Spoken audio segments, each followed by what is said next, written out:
If knowledge is power, then consider this your daily dose of supercharge. Welcome to In the Know. This is In the Know, and today we're cutting through the noise to understand the war on Gaza, its roots, its realities, and the human cost that history will never forget. What's beyond the war in Gaza? Did it only start on the 7th of October 2023? Palestine has endured occupation since 1948, with generations of Palestinians living as refugees since the first Nakba, never allowed to return home. But the current war in Gaza isn't just another chapter in this long struggle.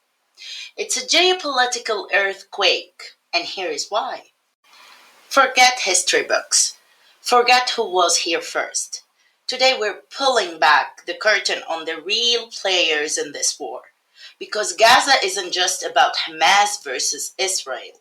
It's about Iran. It's about the US. It's about oil, nukes, and high-stakes game where Palestinians are just pawns on the chessboard. Now let's take a look on the bigger picture, the geopolitical scene as it is.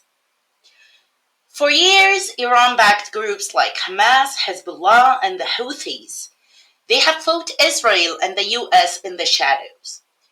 Now the conflict has exploded into the open, and for certain reasons. With calculated precision, Iran has mobilized its network of proxy forces across the region, not merely as a show of strength, but as a high-stakes bargaining chip in its fragile nuclear negotiations with the US. Every rocket launched, every militia deployed sends an unmistakable message. Tehran wields chaos as leverage. And this shows exactly in the Houthis' declaration of stopping attacking ships in the Red Sea just right after Iran has started negotiations with the US on its nuclear deal. Iran has used Houthis in attacks on ships in the Red Sea to disrupt global trade and pressure the US, and it's one of the proxy groups of Iran. It has also used Hezbollah in Lebanon. Hamas' October 7th attack is another proxy attack by Iran.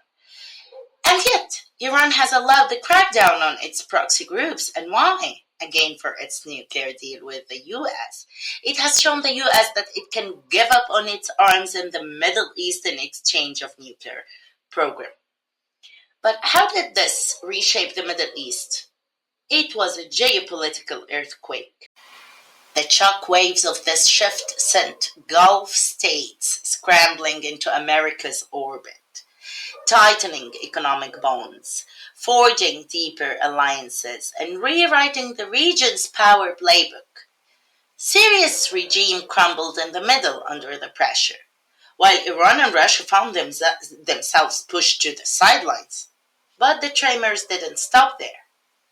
Suddenly, Libya's long-simmering chaos was back in the spotlight. Egypt is caught in the crossfire and now faces a perfect storm of strategic threats on all of its borders. And as the dust settles, one thing is clear. Iran gambled with region stability, turning the Middle East into a high-stakes pressure cooker.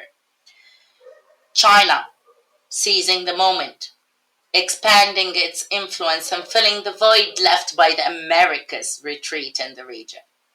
Apparently, the Middle East old rules are dead. And here is who's cashing in and who's paying the price. Meanwhile, Trump's Grand Gulf visit wasn't just diplomacy. It was a power handoff placing the keys to the region in the hands of Gulf monarchies, with Uncle Sam's security guarantee stamped on the back. But the biggest winner, the real winner here, is Israel. With a silent green light, it redrew the map, swallowing chunks of southern Syria, Lebanon, leaving Arab sovereignty in tatters. No wonder why Egypt is fuming. To Cairo, is not just instability, it's a slow motion collapse. And the only way out? A radical reset back to a two-state solution, or the Middle East remains a powder keg waiting to blow.